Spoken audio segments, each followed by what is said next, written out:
Boa tarde. Eu quero apresentar para vocês a doutora Thaisa Taques, advogada, especialista em direito previdenciário, especialista em direito médico, sócia fundadora da Taques e Paiva Advocacia, escritório de advocacia especializado em aposentadoria para profissionais da área de saúde desde 2009. Membro relatora da Comissão de Direito Previdenciário da Ordem dos Advogados do Brasil. Palestrante convidada pelo CIOPAR, ABO, CRM, Associação Brasileira de Cirurgia Pediátrica, dentre outras. A doutora Thaisa presta assessoria também no direito previdenciário para a Associação Brasileira de Odontologia. Ela tem uma larga experiência, nós conhecemos lá da BO, e vai nos enriquecer com essa palestra sobre o direito previdenciário. Boa tarde, obrigada, doutor Luiz. Já estive aqui, alguns me conhecem, né? Mas o doutor Luiz já falou um pouquinho. E como o tema é exaustivo, eu agradeço a todos e já vou iniciar para que nós não consigamos finalizar, porque iremos tratar de vários aspectos da aposentadoria, tanto para quem inicia a carreira, como quem está no meio da carreira e quem está em vias de se aposentar. Então, vamos lá. Tudo o que você precisa saber sobre a aposentadoria do cirurgião dentista. Aqui, eu irei dividir a minha fala em 3 pedaços, como eu já disse anteriormente. Nós iremos falar sobre a aposentadoria, para quem está efetivamente em vias de se aposentar, sobre o planejamento previdenciário, que é uma coisa extremamente necessária, uma necessidade que surgiu diante de tantas alterações legislativas. Hoje nós temos 13 regras de aposentadoria só no INSS, sem dizer nos serviços públicos. Então, o planejamento previdenciário, eu digo que quem não está com o pé na aposentadoria tem que pensar no seu planejamento previdenciário. Quem está em início de carreira, meio de carreira, e até quem foi ver a aposentadoria e às vezes, abriu o app do INSS e falou, opa, tem uma aposentadoria, mas ela é baixa. Vai fazer um planejamento para ver se não tem uma coisa melhor, porque hoje nós temos no INSS 13 regras de cálculos. Então, hoje, o planejamento é essencial, né? Iremos tratar bastante dele. E para quem já está aposentado, nós vamos tratar de como aumentar essa aposentadoria, as revisões de aposentadoria e o prazo para isso, que é essencial que as pessoas saibam. Não adianta a gente ter todo um direito e não ter o prazo, porque no direito tudo é o prazo. Não adianta, muitas vezes chega alguém no escritório e tem tudo, doutor Luiz, para fazer uma revisão e dobrar o valor da sua aposentadoria, e eles só lembram disso quando saem um pouquinho da atividade e passaram-se mais tempo do que o possível. E eu olho e falo, meu Deus, você tem direito, mas você não tem mais o tempo. Então, nós vamos tratar aí da revisão de aposentadoria, inclusive falando do prazo que a gente não pode deixar passar para essa revisão, tanto no serviço público como no INSS, que são órgãos diferentes. Então, vamos lá. Bom, todo mundo questiona, passou a reforma da Previdência, agora não pode mais se aposentar aos 25 anos, isso é verdade? Vejam, ainda é possível se aposentar com 25 anos de serviço, independente de idade mínima, quando a pessoa trabalha com agentes nocivos, como é a questão dos dentistas, né? Os agentes biológicos. Então, sim, ainda é possível, em muitos casos, a pessoa conseguir atingir a aposentadoria com apenas 25 anos de trabalho e sem completar a idade mínima, certo? Tem alguns casos que não vai atingir essa regra por causa da reforma, porque a reforma veio como um balde de água fria em cima da gente. Lógico que para deixar a aposentadoria mais para trás, né, com mais idade, com valor menor, mas existem regras de transição. E, com alguns ajustes, a gente consegue colocar médicos, cirurgiões, dentistas nessas situações e, muitas vezes, recebendo um benefício maior do que o que ele imagina. Então, sim, ainda é possível essa aposentadoria aos 25 anos de idade. E por quê? Porque o cirurgião dentista tem contato com o paciente. Diferente do advogado que está com uma mesa conversando, vocês estão com o paciente muito próximo, em contato com agentes biológicos, sangue, saliva, vírus. Então, a probabilidade de contaminação ela é a cada paciente.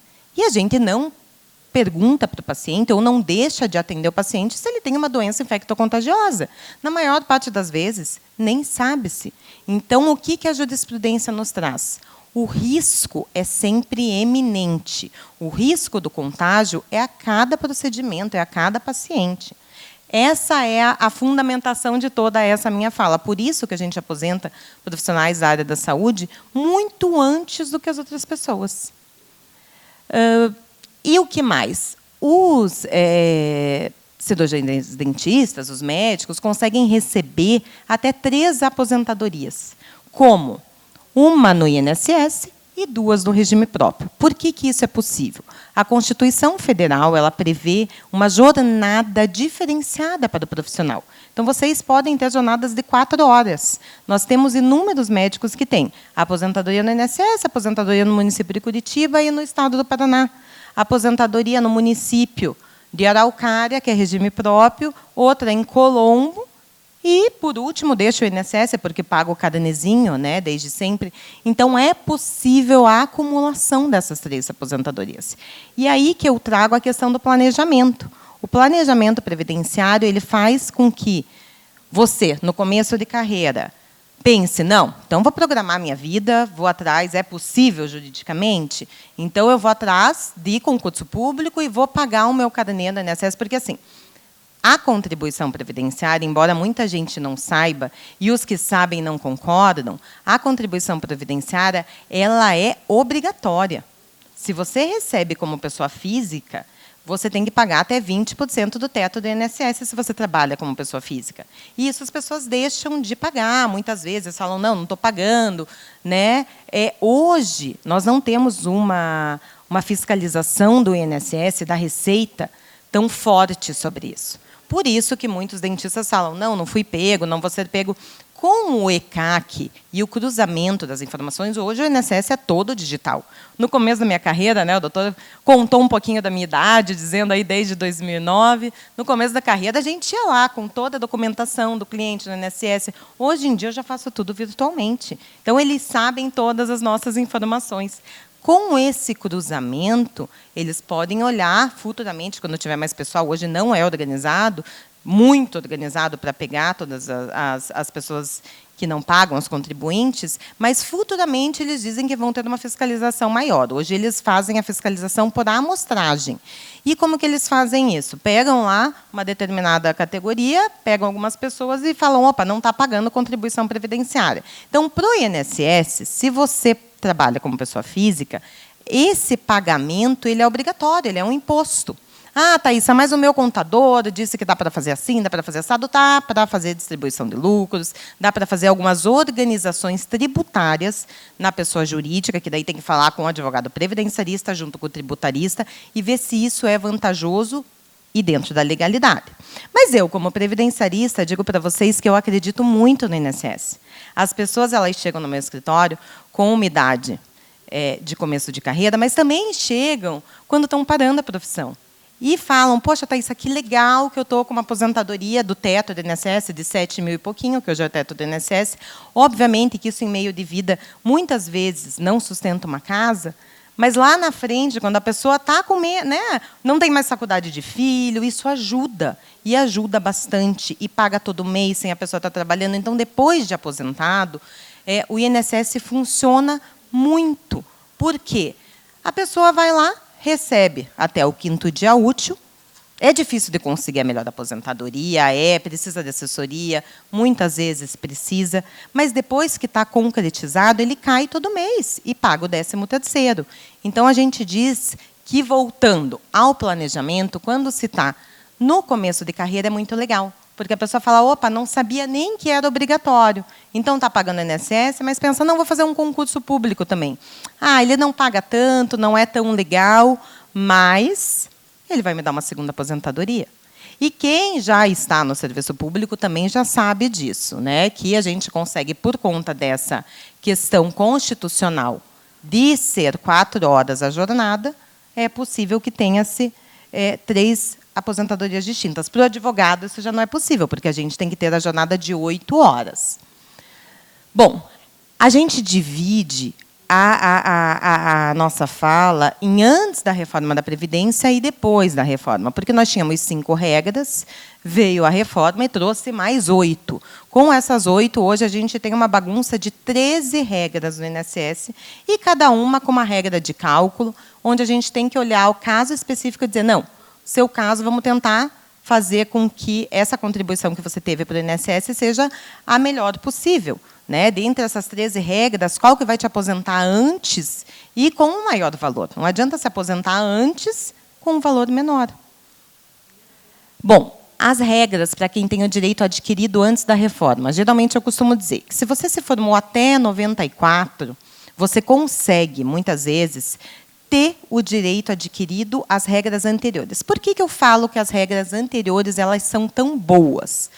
Porque como é feito o cálculo do INSS? Tá? O cálculo do INSS pega como se fosse um cofre. Vocês pagam. Pagou pouco, pagou o mínimo, vai receber o mínimo. Teve uma volatilidade na contribuição, vai ter uma aposentadoria diferenciada. Pagou sempre o teto, vai receber um valor maior. Mas, antes da reforma, havia um descarte. 20% do que você pagou de contribuição previdenciária, do que você pagou desse cofre, era descartado. E aí a média era feita de 80%, das 80% maiores remunerações. As 80% maiores remunerações eram colocadas dentro das 5 regras que vocês se encaixavam para verificar o maior valor. Então, a aposentadoria especial, que logo mais na frente eu vou colocar o que eu não gosto dela, mas a aposentadoria por pontos, nós costumamos dizer que é a menina dos olhos de ouro, porque é a que tem a regra muitas vezes mais benéfica. E aí, quem está formado, pagando INSS desde 94, mesmo sem ter a mulher de 62 anos, que hoje é obrigatório, mas, no caso dos profissionais de saúde, a gente faz as regras de transição, não precisa dessa idade mínima, e o homem 65, consegue, se pagou desde 94 até hoje, muitas vezes se encaixar nessas regras benéficas. Certo? Ah, Thaísa, mas passou a reforma e eu não pedi. Não importa, se você tinha o direito adquirido antes, você se encaixa. Quando estava na época da reforma da Previdência, a gente estava muito assustado com as fórmulas de cálculo e pensava, poxa, essas regras que são tão benéficas vão acabar. Mas não, para nossa surpresa, passou a reforma e tem muita gente que converte todo o período especial, o período insalubre, usa uma somatória ali, que depois eu vou mostrar para vocês, e conseguem regras tão benéficas posteriores à reforma e no pós-reforma. Então, se você se formou a partir de 94 e paga o INSS direitinho, já vá fazer teu cálculo, baixa o app do Meu INSS. O app não vai dizer que você tem, porque o app não vê período especial, certo? Mas se você tem 20, 25 anos, já vai conversar com alguém, já vai pensando na sua aposentadoria, porque, às vezes, no caso de mulheres, a gente antecipa até 5 anos a aposentadoria, no caso de homem, 10. Então, assim, a insalubridade, ela ajuda muito, não precisa completar a idade mínima. E isso, doutora, no serviço público também, que nós conversamos ali fora. Bom, já falei, né, poder aposentar-se nos 25 anos de trabalho como dentista, não tem necessidade de idade mínima, e a gente gosta de algumas regras, como essa dos pontos, que não utiliza o fator previdenciário, porque antes da reforma, o fator da pessoa se aposentava novo e o fator achatava a aposentadoria. Né? Com essa regra dos pontos, isso não acontece. E com algumas regras de transição, hoje, pós-reforma, a gente consegue também chegar em alguns resultados bem bacanas de valor de remuneração. Bom, já antecipei ali a questão dos descartes, e agora, com a reforma, é feita uma somatória de tudo que pagou.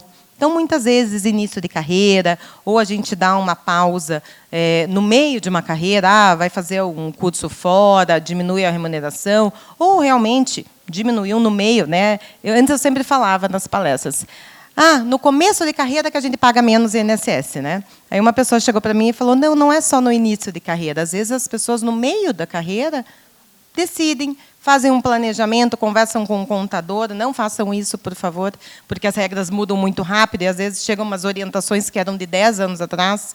Então, param de pagar. Por que eu fiz essa brincadeira de não conversem e não sigam de olhos fechados algumas orientações? Porque são inúmeros dentistas, médicos, clientes, enfim, que chegam no escritório e falam assim, doutora, não estou recebendo o teto da Previdência, mas o meu contador, o meu amigo, o meu vizinho, falou que se eu pagasse os últimos 10 anos no teto, receberia teto. Gente, isso acabou em 98. Alô, né? Estamos anos-luz. As regras previdenciárias, elas mudam muito rápido. Se eles veem que está, né, dando um deságio, tem alteração, né? A proposta de alteração de lei é feita por inúmeros legisladores, né? Isso é votado sempre. Então, a gente tem que estar muito atento às regras e tentar puxar. Por isso, novamente, eu falo do planejamento, porque no planejamento a gente vê as regras e diz, não, essa é uma regra fixa. Isso precisou, a reforma da Previdência, precisou alterar a Constituição para mexer na regra. Então, isso é uma regra que a gente não imagina que mude. A gente consegue ter esse parâmetro. E, geralmente, o benefício era mais benéfico. A aposentadoria, ela tem que ser vista como uma complementação de renda e não como um momento de parar de trabalhar. Muitas pessoas falam, não, Thaisa, eu não estou nem pensando em me aposentar porque eu quero continuar na atividade. Então, a única coisa que você tem que fazer é fugir da aposentadoria puramente especial. Porque a aposentadoria puramente especial é uma regra dentre as 13. Sobraram 12 para a gente tentar encaixar os doutores. A aposentadoria puramente especial, não é que tem aposentadoria puramente especial depois da reforma. Então, sobraram 12. A aposentadoria puramente especial, ela veda que os doutores continuem na atividade. Então, Thaisa, há 25 anos me aposentei com o melhor valor. Por quê? Porque eu estou exposto a esse risco, então o governo vai lá e me tira do serviço, porque ele vai me pagar uma aposentadoria 10 anos antes do que os 35 anos, isso na lei anterior, com um valor alto, então não tenho fator previdenciário, não tenho nada, tenho que me afastar. O STF julgou, né, nós advogados, OAB, todo mundo fez um pedido que isso é inconstitucional, porque existe o direito de ir e vir que é livre a todos os cidadãos. Mas o STF entendeu que, na aposentadoria especial, a vedação de você continuar na atividade é constitucional. Então, isso hoje não se discute mais. E o que a gente faz? A gente vai atrás das demais regras de aposentadoria que a gente encaixa os doutores com os mesmos 25 anos de atividade. Thaisa, mas como isso é possível? Não é só a aposentadoria especial que me coloca nessas regras tão benéficas? Não. A gente faz uma conversão de tempo, uma multiplicação de tempo, que eu já vou mostrar para os doutores. Então, a regra que vocês têm que fixar é, tenho 25 anos, não vou pedir aposentadoria especial porque eu quero continuar na atividade, vou utilizar a minha aposentadoria como uma complementação de renda e vou tentar ver qual regra de aposentadoria que me deixa na atividade. E aí eu tenho o meu consultório, a minha empresa, onde eu trabalho, ou com carteira assinada, ou como autônomo, mais aposentadoria, né? Você vai crescendo, você vai fazendo fortuna, certo? Então, a gente precisa ver qual é o tempo mais curto de pegar a aposentadoria hoje possível com maior valor. Não estou dizendo para ninguém ser afobado de pegar a aposentadoria com valor baixo quanto antes ela aparece. Não é fácil a gente chegar nessa composição, mas ela é possível e é o nosso dia a dia. Então, muitos profissionais aí com 54, 55 anos chegam lá. Bom, então, não precisa se afastar da atividade e é possível e recomendável que o profissional usufrua de sua aposentadoria e continue trabalhando. Mas como, Thaisa? Eu trouxe alguns exemplos para os doutores. Me judiaram aqui sem óculos, hein? Uma mulher de 54 anos, naquela regra que eu expliquei para vocês. Em 94, se formou, pagou o INSS direitinho, começou pagando o cadezinho amarelo, depois passou a pagar tudo certinho. sem nenhum problema, pagou sempre o teto nesse meu exemplo, tá bom? Aí a gente vai lá e converte o tempo dela em especial, que é demonstrar, o que eu vou demonstrar posteriormente, que todo o tempo de vocês é exposto à insalubridade. Ela fecha, por estar o tipo especial aqui, ela fecha a aposentadoria especial pré-reforma, com esse valor de 6 mil e pouquinho, a aposentadoria na regra de transição pós-reforma, com um valor tão benéfico também. Olha lá, ela só tem 58 anos, doutores. Como isso é possível? Se a gente pegar a mesma doutora que não assistiu à nossa palestra, não leu a nossa cartilha, que nas pastas de todos os congressistas a gente colocou essas questões que a gente trabalha até como um alerta. Essa mesma dentista, 58 anos, não foi atrás do tempo especial. O que o INSS vai ver para ela no dia de hoje? Nenhum requisito. Você não fecha nenhum requisito. Quando que eu vou fechar? Em 2028. Thaísa, mas se formou em 94 até hoje, como que o slide anterior tem regra e nesse não? Por conta da especialidade, né? Então, aqui, veja, o valor lá na frente, então o valor lá na frente vai ser muito maior. Não, o valor lá na frente é o mesmo que está anteriormente. E ela fecha daqui 5 anos, certo? Vamos pegar o exemplo do dentista, ó. Por que é isso, doutora Thaísa? Por que a mulher tem uma forma e o homem tem outra? Porque lá nas regras antes da reforma, a mulher se aposentava com 30 anos de contribuição e o homem com 35. Essa questão é só matemática, que para a mulher a conversão, eu já vou explicar para vocês. Então, a mesma, né, agora temos um dentista com 54 anos. Também começou em 94, pagando o teto desde que se formou. Com o tempo convertido a especial, ele fecha a aposentadoria especial com a regra de 6 e pouquinho. E essa regra de pedágio com um valor um pouco menor. Vejam como há diferença entre as regras. Por isso, a gente precisa ver qual é a melhor regra, sempre. Então, esse dentista, ele assistiu à palestra, ele foi lá, apresentou toda a documentação que eu vou mostrar para vocês e fez tudo como deve ser. Teve uma boa aposentadoria aqui. Falou, Thaísa, não quero a especial porque tenho que parar de trabalhar, mas eu quero esse valor aqui. 6 e pouquinho.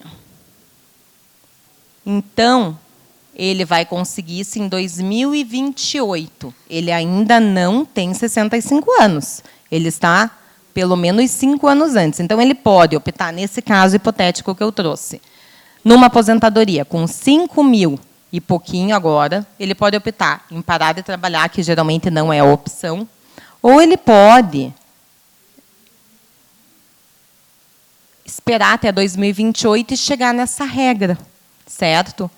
Thaísa, mas e a idade? Por idade é só 2033. E é o mesmo valor. Então, não tem o porquê a gente deixar 5 anos de receber esse valor. Não existe lógica, existe desinformação. Certo? Se a gente fizer o cálculo, 5 anos, 60 meses, vezes 7 mil reais, quanto que a gente deixa para o governo? Alguém faça o cálculo que eu vou me perder aqui. Mas é só a gente somar. 60 meses que a pessoa deixa dessa regra, porque se ele quiser o valor maior para a aposentadoria por idade, que ele achou que ele teria que receber, ele vai deixar de receber 60 meses de 7 mil reais. 350 mil. Eu fiz a conta enquanto eu estava enrolando vocês aqui. Eu posso abrir para a pergunta no final? Porque é bem longo. Então, depois a gente verifica. É que o cálculo não é pelo código do recolhimento. Você vai entender com o passar dos slides. Tá? Como que a gente chega nisso? Tá. Então, aqui, 94 a 2023. O mesmo dentista de 54 anos que não fez essa questão da especialidade. Quando que ele vai se aposentar? 2033. E com que valor? Um valor menor, gente. É a mesma regra, é o mesmo dentista que estava contribuindo sobre o teto. E vai contribuir muito mais tempo sobre o teto sem estar recebendo. E como que eu consigo chegar nisso? Entendi, Thaísa, dói meus ombros. A posição que a gente fica é o problema ergonômico, é isso? Até trouxe essa fotinho para... Né, porque muitos dentistas falam, Thaísa, eu não aguento meus ombros, a minha postura. Não é isso que nos traz todas essas regras. O que nos traz é a exposição aos agentes biológicos. Sangue, saliva, paciente, doenças infectocontagiosas. Então, esses são os agentes, certo? A gente precisa mostrar, e o judiciário, a jurisprudência, o tribunal, ele entende que o contato de vocês é iminente. O risco do contágio é sempre presente. O EPI, doutor Luiz, que vocês usam, se Deus o livre existe um acidente, fura a luva. Não dá para ser trabalhado com uma armadura, né?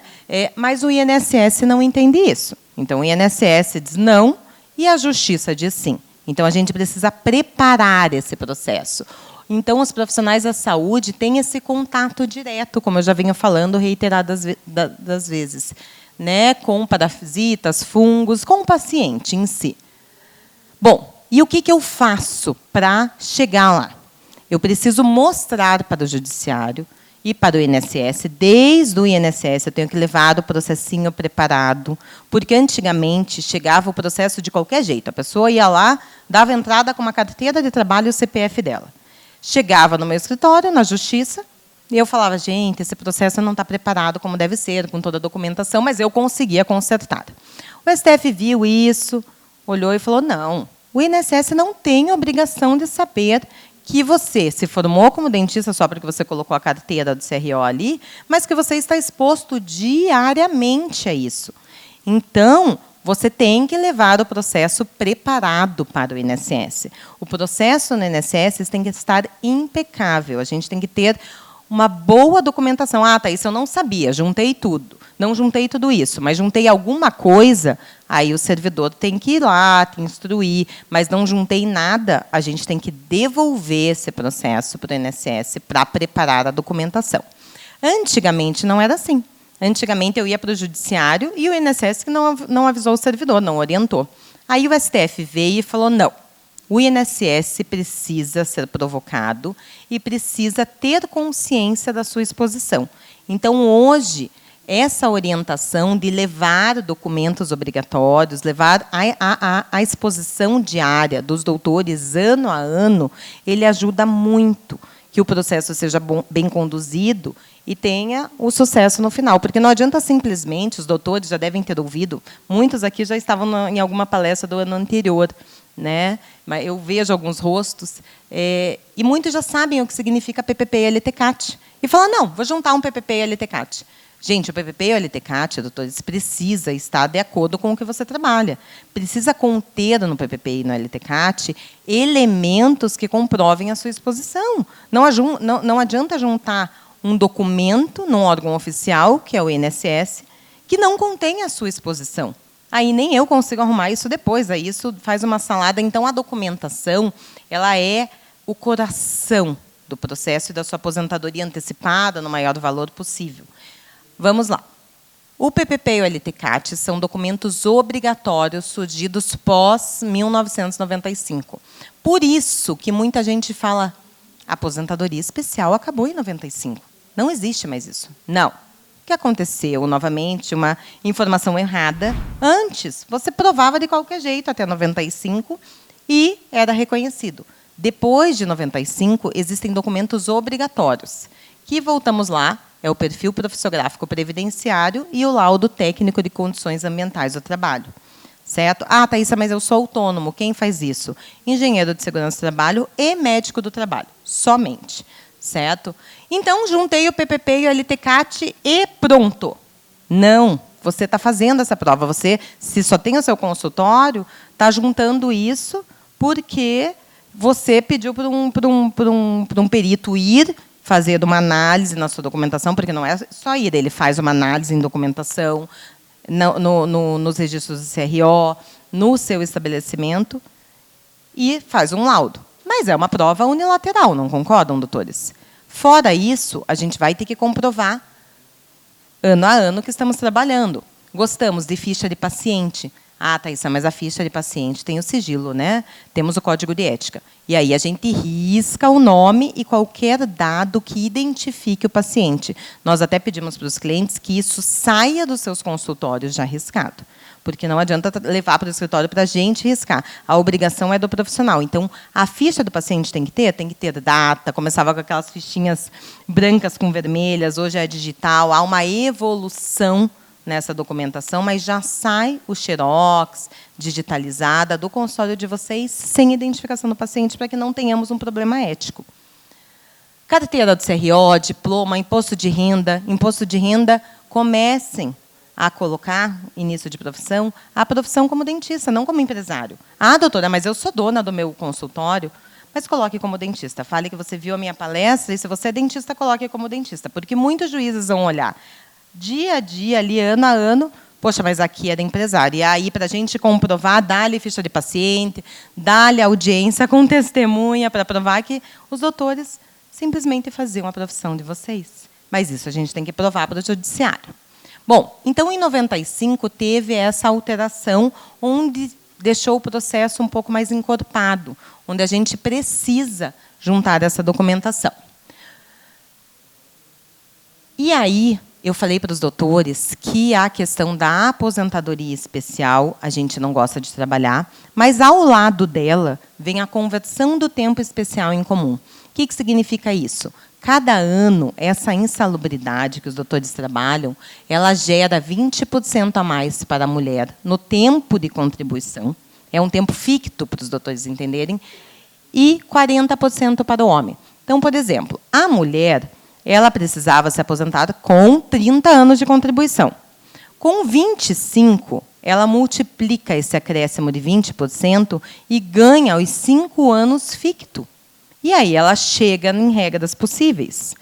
O homem era 35 anos, e aí ele ganha, sobre os 25% ou 40%, 10 anos ficto. Por isso que a gente diz que uma boa assessoria antecipa a aposentadoria do dentista, 5 anos para a mulher e 10 anos para o homem. Então, 10 anos dão 12 anos para a mulher e para o homem 14 anos. E é por isso que, geralmente, as pessoas que se aposentaram, começaram a contribuir em 94 conseguem se aposentar, às vezes, com 55 anos de idade, 54 anos de idade. O que mais? Bom, soma-se o tempo especial convertido ao tempo comum. Thaísa, passei na faculdade, meu pai começou a pagar o meu INSS e eu trabalhava com ele no comércio dele. Esse tempo não vai ser especial, mas esse tempo vai ser comum e ele vai se somar ao tempo especial e aí atingir regras. Às vezes, a gente tem um cliente no escritório, um médico, ele se aposentou com 52 anos, ganhando teto. Então, assim, é possível. Entrou na faculdade, começou a pagar, então a gente pegou aquele tempo comum, mais o tempo especial, e aí ele está super feliz, né? Bom, a necessidade do prévio requerimento administrativo, como eu falei para vocês, que hoje é necessário comprovar através de toda a documentação. Eu sou repetitiva nas palestras, eu acabo antecipando os slides, porque isso é uma necessidade. As pessoas precisam entender que, se não levar os documentos para o INSS, não conseguem um resultado satisfatório. Ah, Thaísa, mas o INSS vai negar. Vai negar, porque ele não reconhece tudo isso que eu falei, e quem reconhece isso é a Justiça. Isso vai demorar. Por que eu vou fazer isso antes? Porque a gente consegue pedidos atrasados, se o processo estiver bem documentado. Lembram que eu falei daquele processo de qualquer jeito?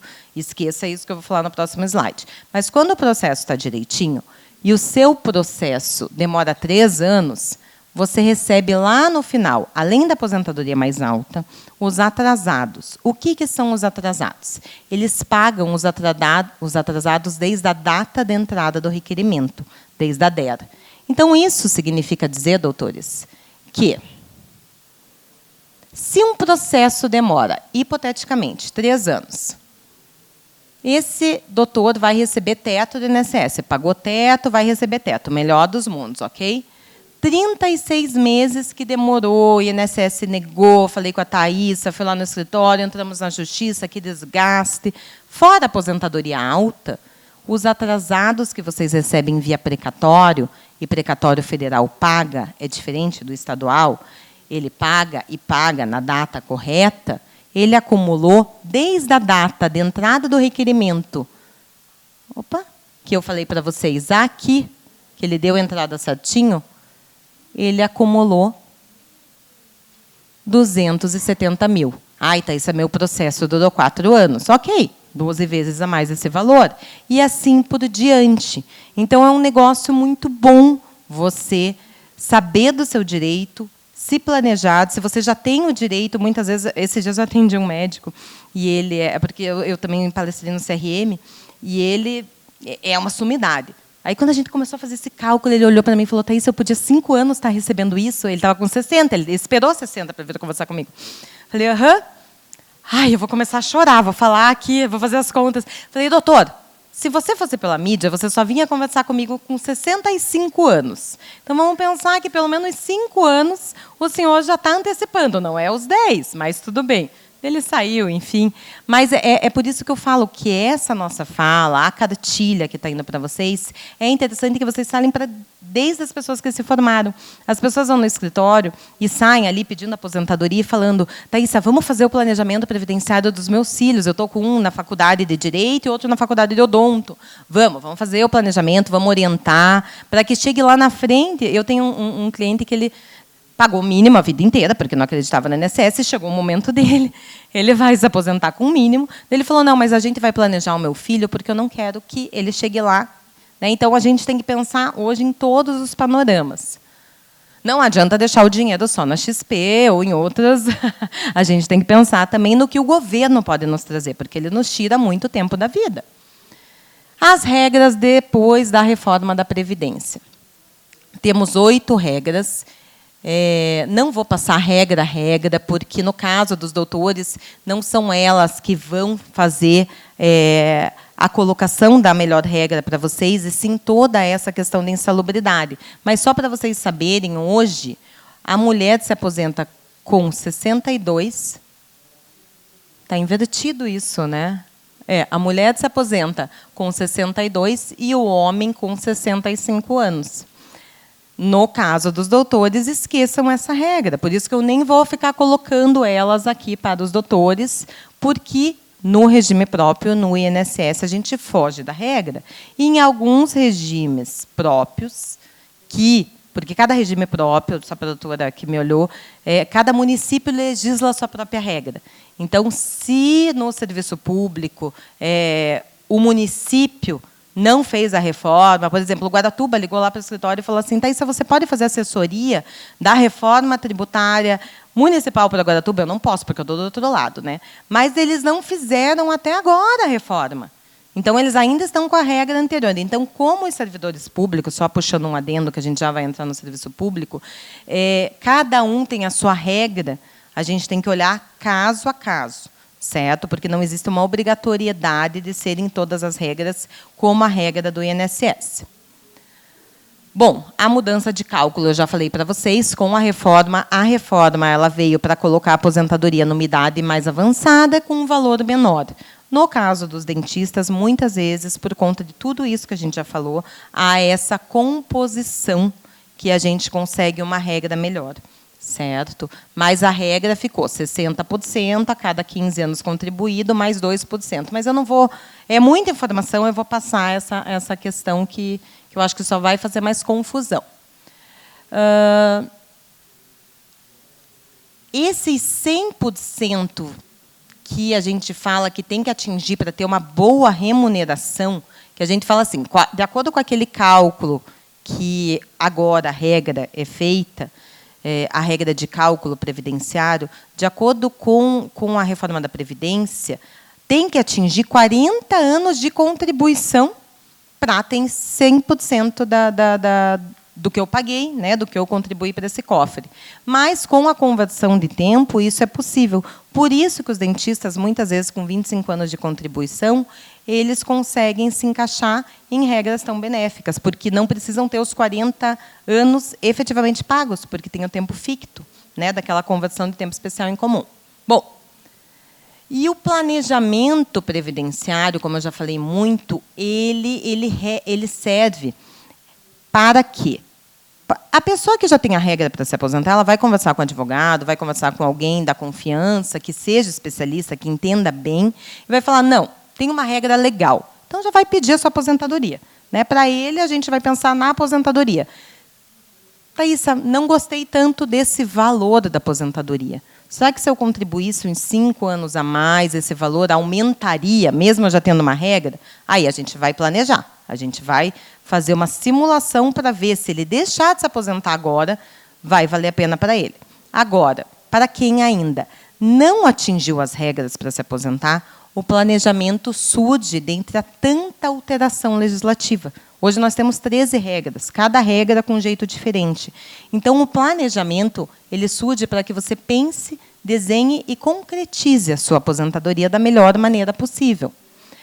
Perguntas como, quando que eu vou me aposentar? Ah, Thaísa, se você já falou que eu, mulher, não é com 62, então quando? Quando que eu vou me aposentar? Não sei, eu tenho que ver quando que você entrou no sistema, eu tenho que ver quantos anos você pagou para o sistema, com que valor que eu vou me aposentar. Também é o planejamento previdenciário que vai dizer. Isso para quem está em começo de carreira, meio de carreira, e até em vias de se aposentar, se não concordar com o que é proposto numa análise de aposentadoria. Então, o planejamento hoje engloba todas as faixas etárias, né? Essa é a pergunta. Ah, eu só vou fazer planejamento no começo de vida. Não. Às vezes, a gente consegue colocar algumas regras que você joga. Ah, mas eu contribuí aqui 15 anos no mínimo. Então, vá fazer um planejamento para ver se daqui a um tempo você não vai ter uma aposentadoria maior se a gente fizer alguns ajustes.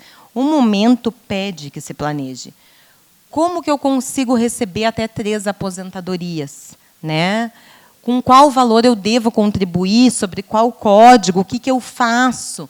Tudo isso o planejamento traz caso a caso. Então, hoje é uma ferramenta de planejamento de futuro. Quem planeja hoje uma aposentadoria, lá na frente vai saber quando que ele vai pedir aposentadoria. E hoje pode parecer que não é tão necessário, mas eu vejo pessoas que, como esse cliente que demorou 5 anos, ele podia estar recebendo já 5 anos, ele perdeu, deixou para o governo 350 mil. Cada mês que uma pessoa que vai receber teto, tá, vamos tratar de teto aqui, vai receber teto, deixa de entrar com o pedido dela preparado, é 7 mil que ela deixa de receber, porque ela não entrou com o processo dela certinho. Então, a pessoa que vai se aposentar com 7 mil reais, deixou 2 meses de dar entrada, porque não sabia a data, perdeu 14 mil reais. Então, o momento que eu vou me aposentar é uma informação que vale dinheiro hoje. Você tem que saber, até para falar, não, aquela data, vou colocar na minha agenda, eu vou até o INSS com toda a documentação, ou eu vou atrás da advogada, eu vou verificar para eu não ficar deixando isso. E a principal pergunta, né? Há formas de antecipar essa aposentadoria? Eu posso me aposentar antes dos 65 anos?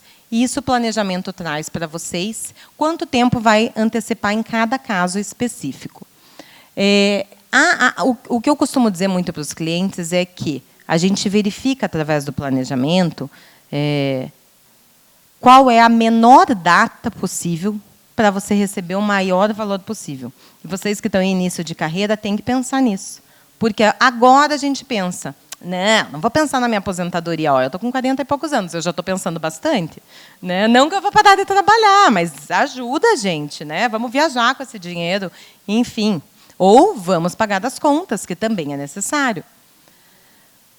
Com 13 regras que são trazidas com a reforma da Previdência, se você entrar numa regra ruim, é muito difícil, se você não tem a documentação. Até dá para mudar. Thaís, entrei de qualquer jeito, estou com uma aposentadoria de 1 salário mínimo, mas eu tinha direito a uma com 3. Mas eu quero os atrasados. Só que você não juntou toda a documentação. Então, a gente vai fazer uma revisão, juntando toda a documentação, mas esse tempo que não estava preparado, que não tinha toda a documentação, a gente não consegue. Então, por que não antecipar isso e já fazer a coisa certinha? Bom, passado o planejamento, porque ainda tem algumas coisas, vamos falar da revisão do benefício. Lá no começo da palestra, eu falei uma coisa muito importante, o prazo para você revisar o seu benefício. Bom, no INSS, quem está aposentado pelo INSS pode revisar um benefício concedido em 10 anos. 10 anos e 1 mês, não tem o que fazer. Ah, Thaísa, mas de que data que eu vejo? A data que você sacou o benefício, 1 mês depois. No regime próprio, a doutora ali que me questionou, 5 anos. Se aposentou, só foi ver a aposentadoria, a revisão, 6 anos depois, não tem o que fazer. No serviço público, esse prazo ele começa da homologação pelo Tribunal de Contas. Então, não é da data da aposentadoria. Então, até esse prazo... Thaís, você tem 5 anos, não vou nem conversar. A gente tem um pouquinho de tempo para verificar a concretização dos 5. Mas o que é importante vocês saberem? Quem está aposentado e não está recebendo teto, vá conversar com alguém. Vá ver se tem alguma forma de aumentar esse valor, mas, por favor, façam isso antes dos 10 anos, para quem for INSS, e antes dos 5 anos, para quem for servidor público. Mas como que eu vou aumentar a minha aposentadoria? Como que eu vou fazer uma revisão?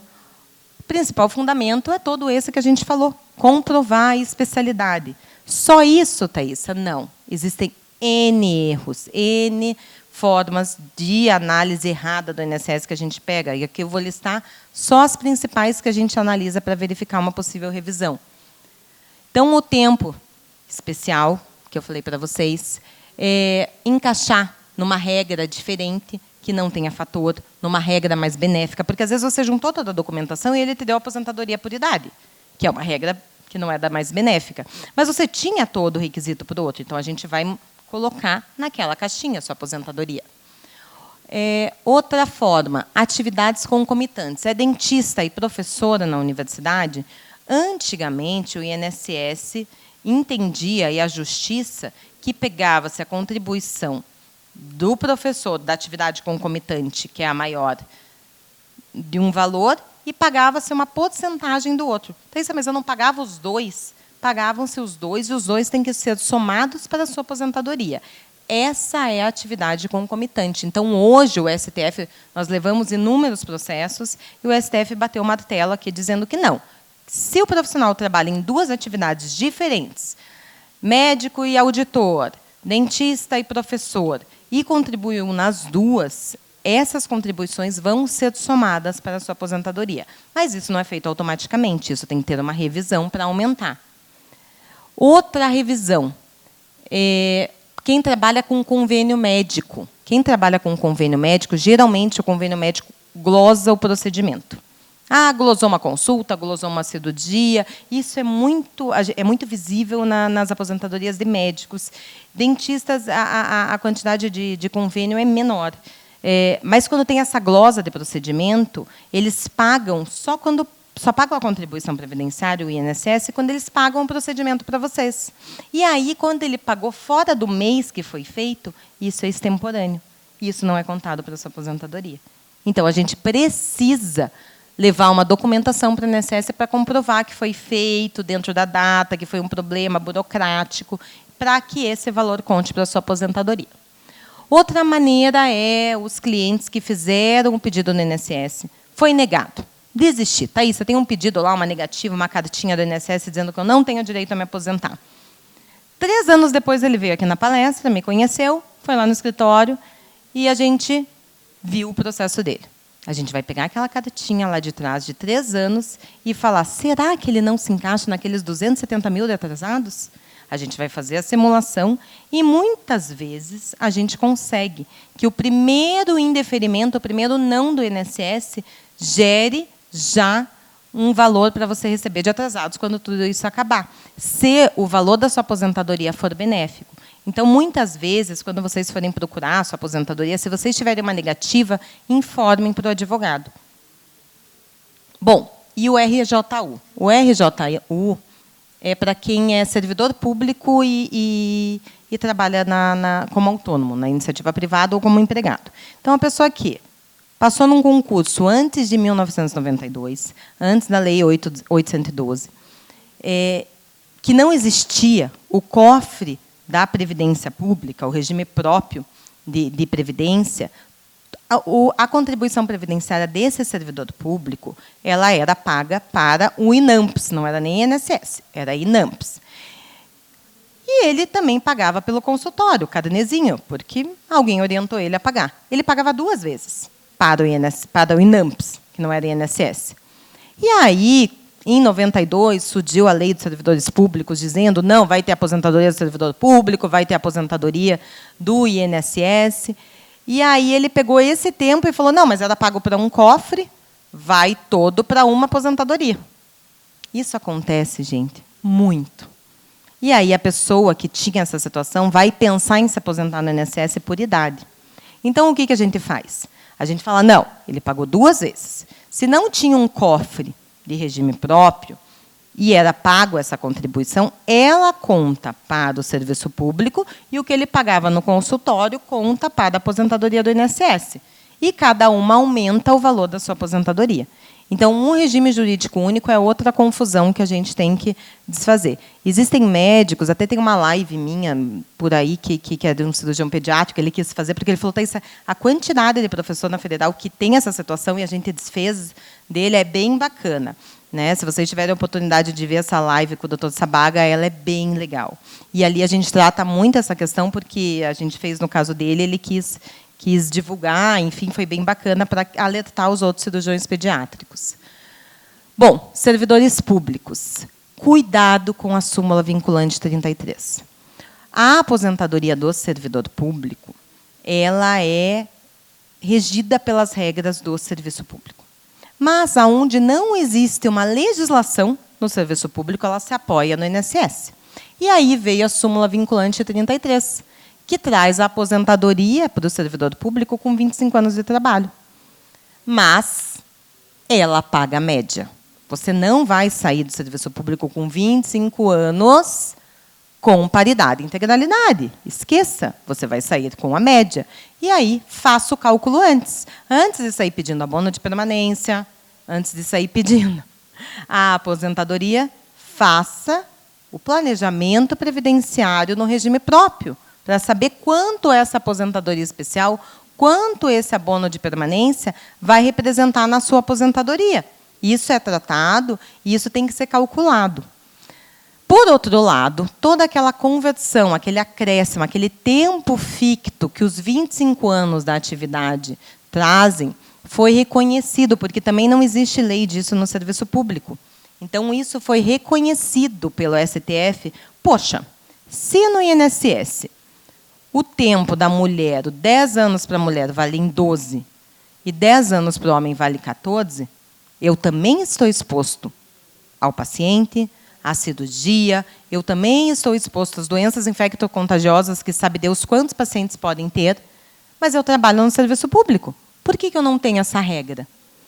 O STF reconheceu a isenção disso também para os servidores públicos, e isso é recentíssimo.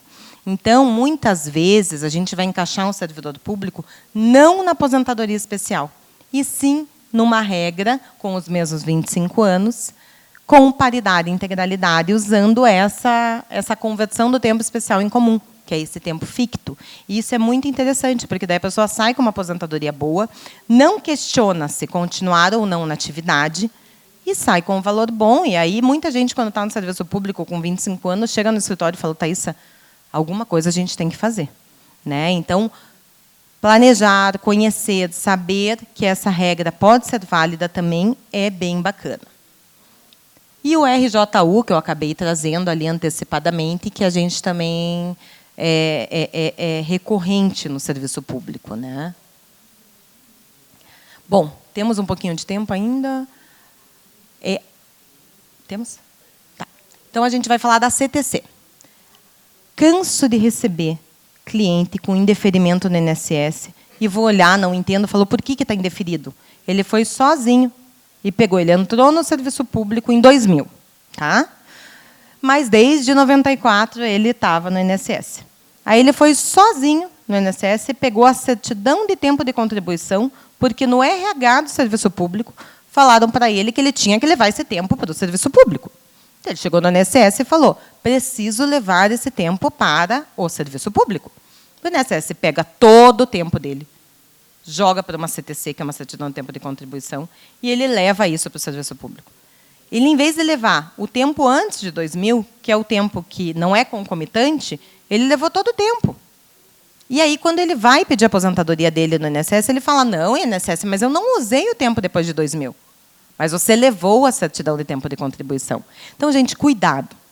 Né? Tem assessoria para isso, sejam assistidos, porque isso atrasa. Nós estamos com um pediatra que ele levou todo o tempo, foi uma salada, e o INSS demorou 3 meses, eu tive que entrar com mandado de segurança para ele devolver o tempo que não tinha sido utilizado, porque primeiro a gente fez a aposentadoria dele no serviço público. Para ele ter, então, já gerou um prejuízo de meses na aposentadoria dele. Se você for pedir a tua certidão de tempo de contribuição, peça só do tempo que você precisa utilizar. E como é que eu sei? Analise, converse com algum especialista, a gente presta assessoria para a ABO. Então, pensem e solicitem o tempo que vocês querem, porque se você chegar no INSS e falar quero uma CTC para a Prefeitura Municipal de Curitiba, ele vai pegar todo o tempo e vai jogar. E quando você for se aposentar lá, ele vai dizer, você não tem o tempo. E aí você vai ter que ir lá no município e dizer, município, me devolve o tempo que eu não era servidor, que eu vou devolver. Então, essas jogadas de tempo de um lado para o outro acaba atrasando tudo e muitas vezes prejudicando um valor. Então, cuidem. Na nossa cartilha, que tem em todas as pastas, tem um texto que fala com bastante riqueza da certidão de tempo de contribuição. Ela é um documento importante para quem tem o serviço público e é muito recorrente. Bom, essa é a cara da cartilha, certo? Obrigada. Eu acho que eu consegui, eu falei bastante, consegui resumir ali um pouco as principais necessidades que a gente vê no dia a dia do escritório. Esse QR Code é do escritório. Quem quiser, eu fico à disposição para demais dúvidas. O que vocês precisarem, contem comigo, contem com a ABO. E espero não ter corrido muito, porque eu quero falar muito rápido tudo, mas tentei trazer um pouquinho.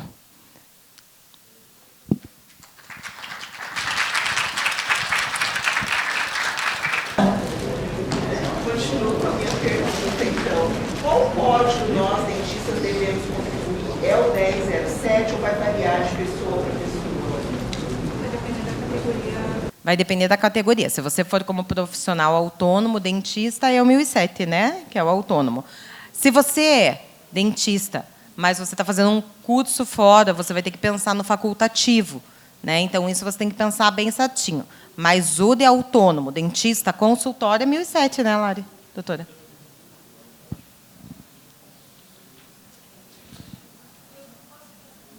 Claro, claro, fica à vontade. A questão da questão pública, ali, a última questão que você colocou, a certidão, né?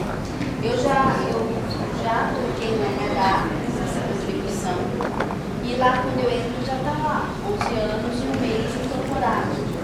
E daí dá uma somatória de 25 anos. Então, esses 25 anos eu já posso contar? Excelente pergunta. Esqueci de falar, viu? É muita coisa, nosso dia a dia. Nós temos as pessoas, doutor Luiz, que falam assim, Thaísa, exatamente o caso da doutora, trouxe um tempo do INSS, que somou, agora eu tenho 25 anos, quero a minha aposentadoria especial, que eu quero sair. Esse tempo que você trouxe do regime próprio, do regime geral, do INSS, ele era um tempo de dentista? Não, era o tempo que eu trabalhei na área de saúde. Tá. Vamos dizer que ele não seja um tempo de área de saúde. Eu vou dar o exemplo das duas coisas. Se ele não era um tempo da área de saúde, trabalhei no comércio do meu pai, trabalhei num comércio, tá? Trabalhei no escritório da advocacia. Ele é um tempo comum. Então, você não tem 25 anos de atividade insalubre. A gente vai ter que pegar o tempo que você tem de prefeitura, converter pelo 1.2 e somar esse tempo comum para ver se tem alguma regra. Porque a especial para você tem que ser 25 anos de atividade especial. Eu vou para a segunda parte, que é com o tempo especial. Saúde, né? Porque os 11 anos são todos em saúde. Eu vou fazer essa segunda proposição. Os 11 anos que ela trouxe anterior era insalubre. Thaísa, legal. Não era odontologia, mas era insalubre. Vou ter direito à aposentadoria especial. Você tem que trazer essa CTC contendo essa informação. Thaísa, como é que eu faço isso? Toda essa comprovação que a gente falou, PPP, LTCAT, especialidade, o INSS não reconhece, vai ter que ir para a Justiça para trazer uma CTC com esse tempo. Então, muitas vezes, essa parte é difícil. Muitas vezes é melhor a gente ver se vocês não se encaixa na do 942, e se não se encaixar mesmo, porque a doutora é nova, aí vale a pena a gente ir atrás de uma CTC com a informação do tempo especial. Ela tem que ter a rúbrica especial. E isso não é fácil de conseguir. O INSS não dá de cara. Tá? Eu conversa com você futuramente. Tá bom, vai ser um prazer, eu fico à disposição. Obrigada. Doutor, uma dúvida. Depois da reforma de 2019, essa novidade ficou bem ruim pela questão da pontuação. Existe um projeto de lei complementar 345, técnica de habitação, e o Supremo também, o sindicato entrou, já votaram 2 vezes e está parado. Você tem uma definição se vai amenizar um pouco essa questão, tanto com essa lei ou no Supremo, ou não dá para ter uma definição quanto a isso? A gente só conta com a reforma depois que ela é aprovada.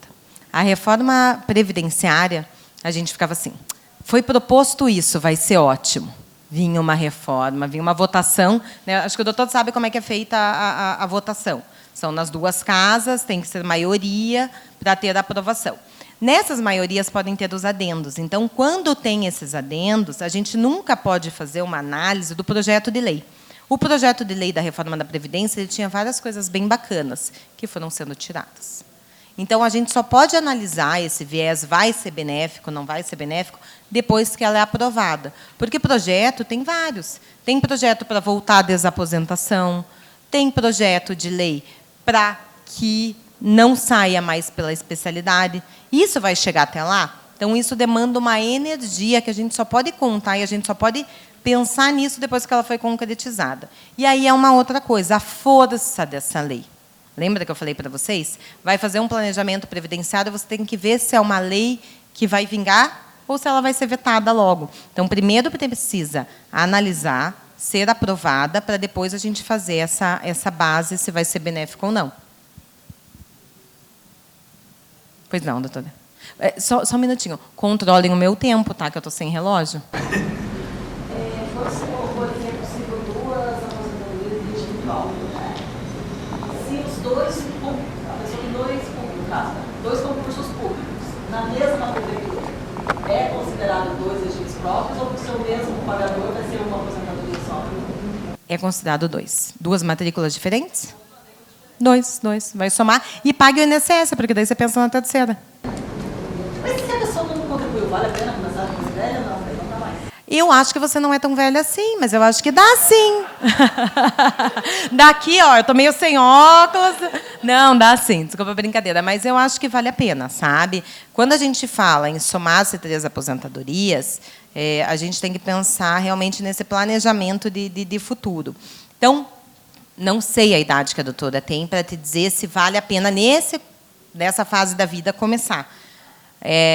Mas o mínimo que você tem que ter, se você fazia parte do INSS antes da reforma, você tem que ter, no mínimo, 15 anos contribuído. Tá? E idade mínima, que daí essa é a regra geral, que é a regra da aposentadoria por idade. Se você nunca contribuiu para o INSS, nunca teve um mêsinho contribuído, você entrou no sistema pós-reforma. Então, você tem que ter 20 anos de contribuição e 62 de idade. Aí você faz a conta e pensa o que vale a pena. Pois não, doutora. Eu trabalhei um mês de INSS, né? Depois eu fiz 2 concursos públicos, estadual e municipal. Já tenho 15 anos como técnica em radiologia. Periculosidade. Super periculosidade. Né? Aí não é agente biológico, é agente físico, tá? Que é a radiação. E agora eu me formei odonto e pretendo começar na área de odontologia. Mas eu já vou fazer 40 anos. E aí, doutora? Você é bem novinha, tá? Tamo junto. Veja, a gente precisa ver se essa única contribuição para a doutora foi antes ou depois da reforma, não tem essa informação, e se ela foi integral. Porque tem muita gente que contribui... isso eu não falei também. Tem muita gente que contribui menos do que o salário mínimo. Thaís, contribui lá, às vezes com convênio, né? Atendiam algumas consultas. Se a contribuição é menor do que um salário mínimo, ela não vale de nada. É dinheiro jogado fora, a gente tem que complementar. Então, a gente precisa verificar como é essa sua contribuição, se ela é uma contribuição de que valor e em qual momento. Mas, se você tem uma contribuição, entra 15 anos. É regime próprio, é concurso. Não. Mas a gente falou dessa única que você tem no INSS, né? Então, esse mês tem que ver se ele é acima do mínimo e se ele é mês integral, e como que ele está contribuído. Tá? Porque daí, de repente, economiza os 5 anos, né? Se aposenta por idade, que é o que vai dar. Tá? Mas aí também vale o tal do planejamento. Porque, Thaísa, será que a aposentadoria por idade, para mim, vai ser legal? Ou a aposentadoria com 25 anos? Não sei, vamos calcular juntas. Claro. Eu trabalhando na prefeitura, sou assistente de 40 horas. Eu recebo mais perto da Previdência. Só que a minha prefeitura não tem uma Previdência própria. Vou me aposentar pela Previdência. Mesmo eu recebo contribuído acima disso. O máximo que recebe é.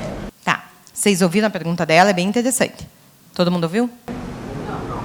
Ela é servidora pública. O serviço público dela não tem previdência própria, não tem regime próprio. Então, ela vai se aposentar pelas regras do INSS. Vai se aposentar com o máximo de teto do INSS. Porém, pode ter uma lei, que a gente tem que ver de acordo com cada município, porque cada município faz a legislação. Se tem uma complementação à aposentadoria, é até o teto, mas você recebe 10, então existe um cofre, né? Isso é muito... Sim, é por isso que deve ter, eu não sei qual é o município, a regra... Existem duas formas. Se não tem o cofre próprio, é o INSS que vai pagar a sua aposentadoria. Tá? Ele pode complementar se você está pagando acima. Ou era INSS e, no meio do caminho, foi transformado em regime próprio. Por exemplo, o que é regime próprio? Vocês não estão entendendo nada. IPMC é o regime próprio da Prefeitura. Paraná Previdência é o regime próprio do Estado do Paraná. Perfeito? Então, tem que ver a legislação municipal. Aí é município, né? Se você for... Existem muitos servidores públicos... Sim, foi convolado de CLT para serviço público. Provavelmente porque deve ter um cofre. Se não tem o cofre, pode ter a lei da complementação. Se não tem uma coisa ou outra, é o teto do INSS. E aí, não é assim. O teto do INSS é para mim porque estou contribuindo, mas se você tem uma base que contribui menos, as regras do INSS que se aplicam, e daí é aquela média. Tá? O leite federativo ainda não fez a lei, autorizou a lei após a reforma. Vale a anterior de 2019? Vale a que era até 2019? O que fala? Guaratuba, por exemplo. Guaratuba é antes da reforma, não tem reforma ainda em Guaratuba. Agora, federal. Quem é servidor público do próprio INSS, médico perito do INSS, a reforma já pegou todos os entes federais, não tem uma reforma específica. Mas o Estado não pode usar essa regra federal? Não, mas o Estado já fez a reforma dele, tá? Deu entendimento da federal? Não, mas o Estado do Paraná já fez. O Estado do Paraná, a Prefeitura de Curitiba, todos esses já têm reforma. Nada mais? Nós queremos agradecer a doutora Thaísa, parceira nossa na BO, pela brilhante explanação e agradecer a presença de todos